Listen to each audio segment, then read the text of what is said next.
My name is Kelly Flowers, and I will be presenting the MyQuest and intervention using text messaging to improve dietary and physical activity behaviors and promote weight loss in low-income women study.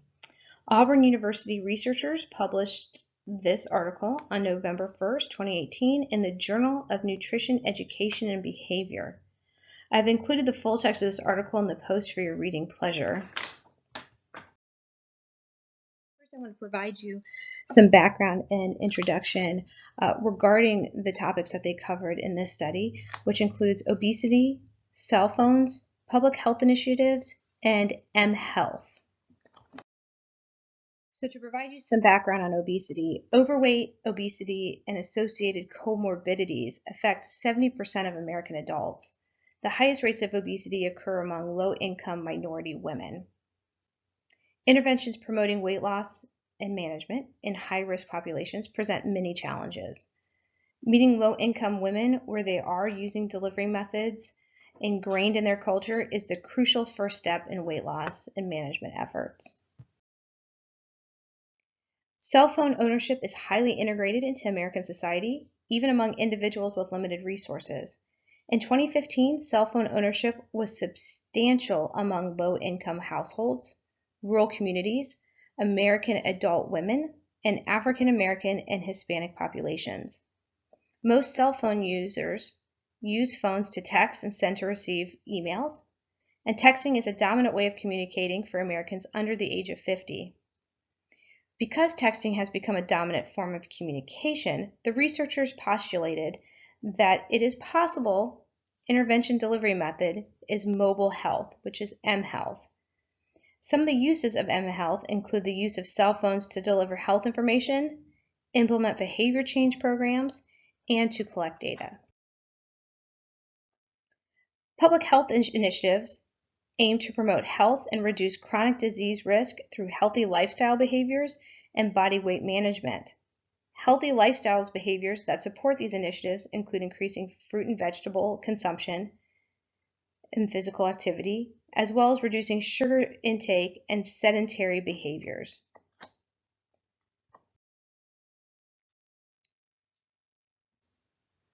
When we focus on mHealth, how will these messages be delivered?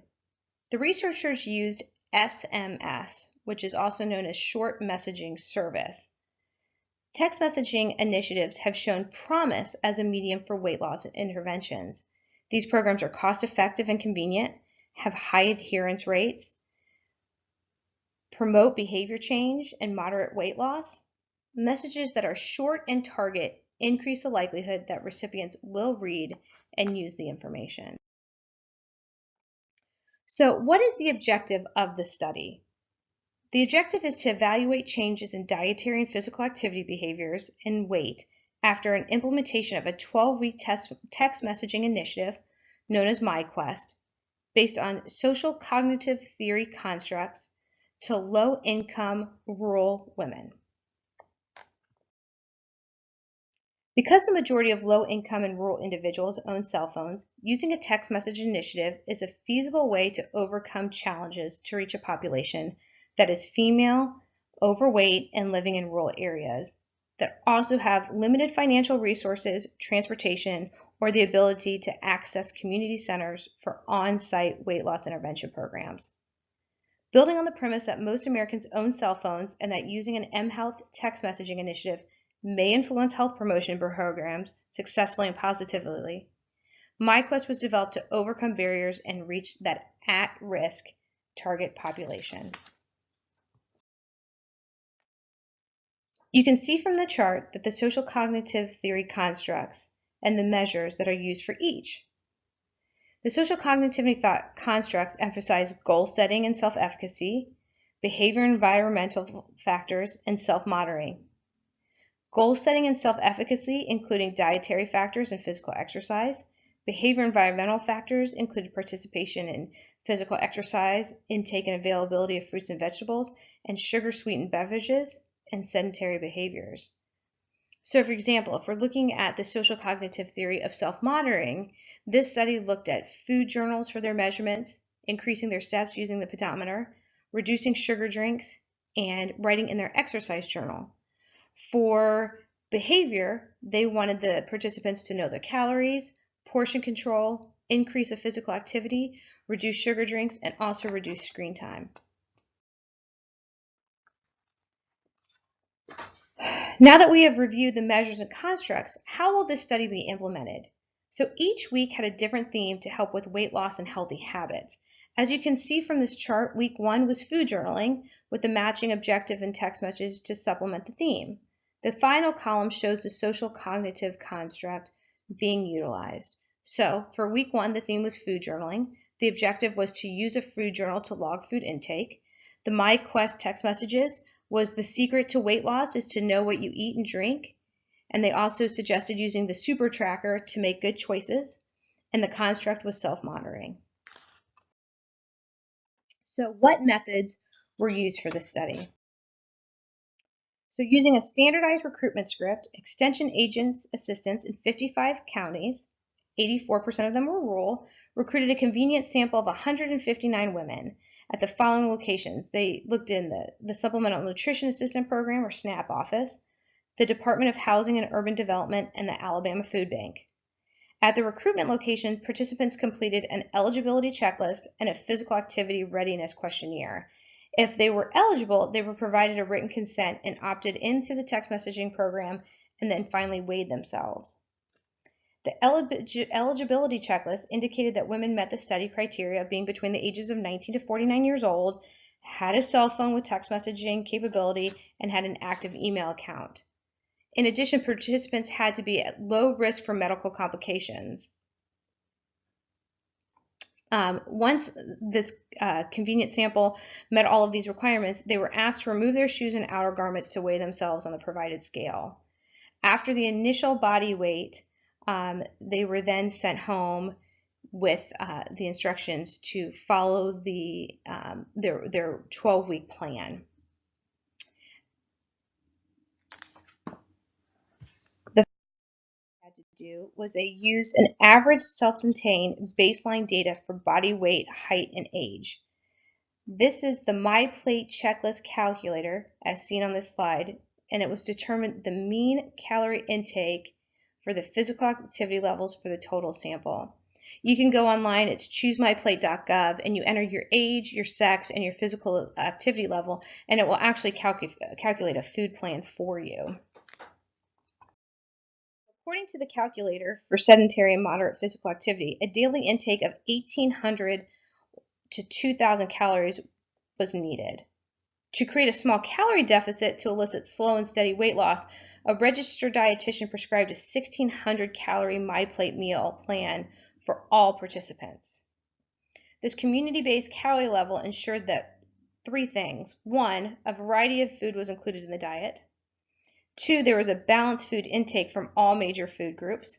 And 3, an attainable and sustainable calorie intake was achieved for long-term eating habits, unlike low-calorie meal plans. This prescribed calorie level was used while developing text messages and electronic e-newsletters. The researchers conducted MyQuest for 12 weeks, and the intervention was based on those social cognitive theory constructs we just discussed. So how were the subjects being monitored? In addition to participants monitoring body weight using a scale and physical activity levels using a pedometer, they received 2 to 3 short daily identical SMS text messages. The text messages included tips on diet and exercise, web links, goal setting prompts, and reminders or questions about exercise or healthy eating that required a response. They also received a weekly e-newsletter that provided tips, reminders, and low-cost healthy recipes. Each Sunday morning, a self-monitoring text prompt requested a response for current body weight that participants could obtain at the home using their provided scale. So, what did the text messages look like if we're getting down in the weeds? A database of 350 SMS text messages were developed. Each message targeted one of the 12 themes. The weekly goal and objectives were met through the text message education component. The text messages were scheduled for daily delivery in the morning between 7 and 8 a.m. and at lunch between 11 and noon, and then again at 8:30. The delivery time for the morning and the lunch text messages was randomized to reduce the likelihood that the participants would begin to ignore the text messages. The software cost in order to send 50,000 messages was $159 per month.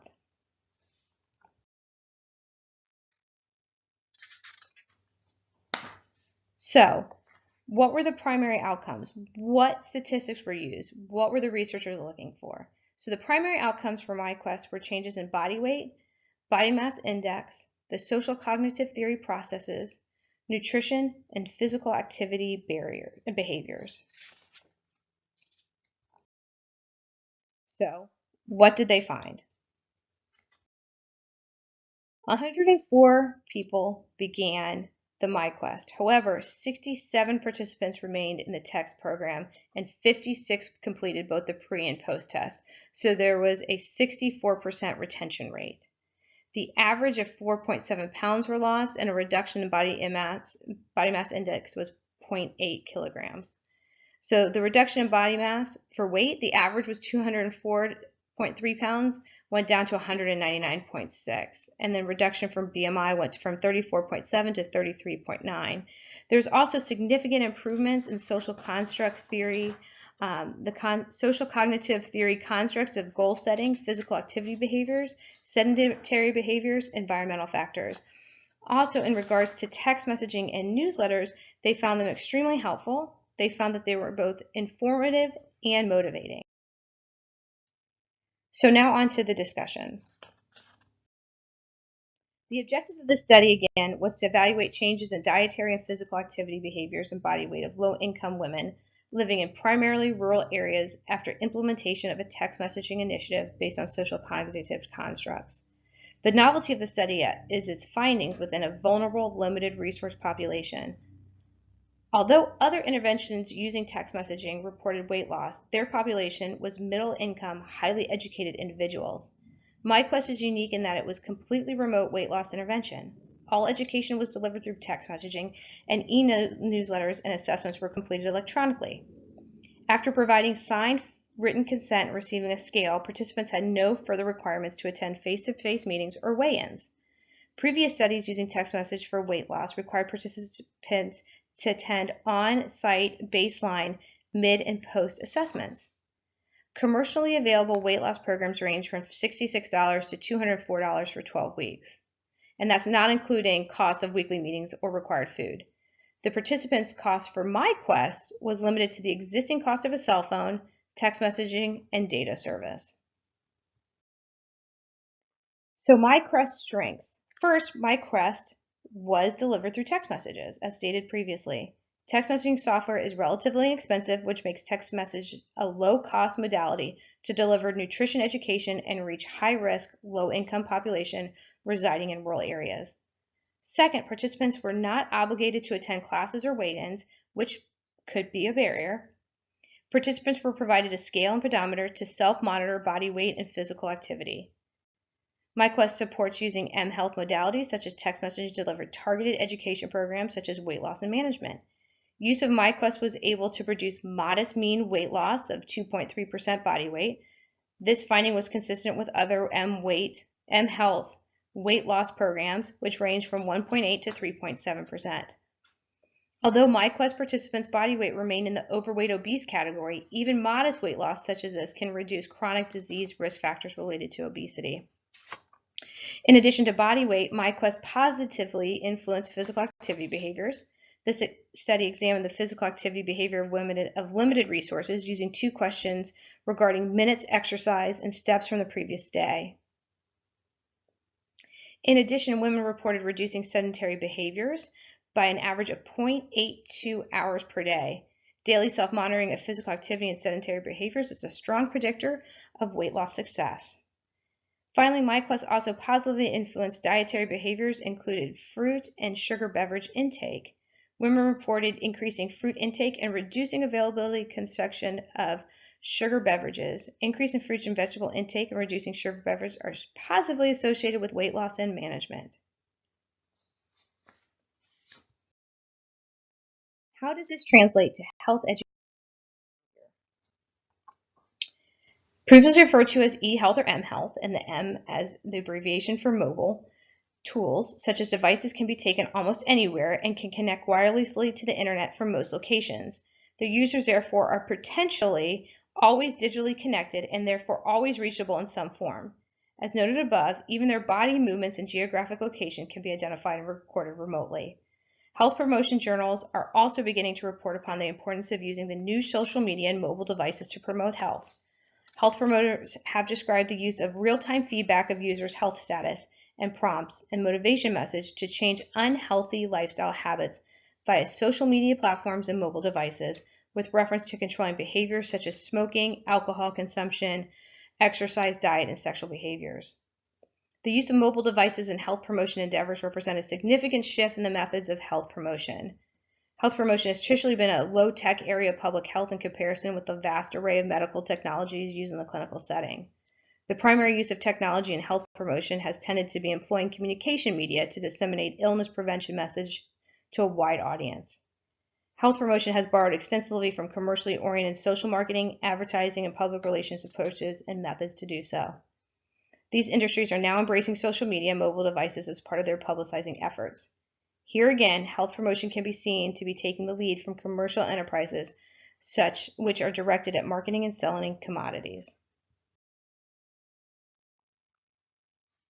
So technology and health. Mobile devices allow for biometric readings to take place from any location. Devices implanted into the body have increasingly used software that allows them to communicate wirelessly with medical professionals, irrespective of the patient's physical location. The use of mHealth and health promotion extends the temporal nature of health surveillance and allows for further refinements of the categorizing and identifying the risk factors and at-risk groups that are deemed eligible for targeting.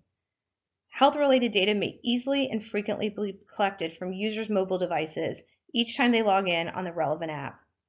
Such devices thus offer an unprecedented opportunity to monitor and measure individuals' health-related habits. These technologies are now becoming used not only to facilitate medical supervision and monitoring of ill bodies, but also into the realm of well bodies in an attempt to prevent illness and disease. Now, because of this new technology, there's some health surveillance issues, such as privacy issues, social support, and patient empowerment. And patient empowerment is the shifting the responsibility from the patient or from the physician to the patient so that they can manage their own health. So the primary conclusions.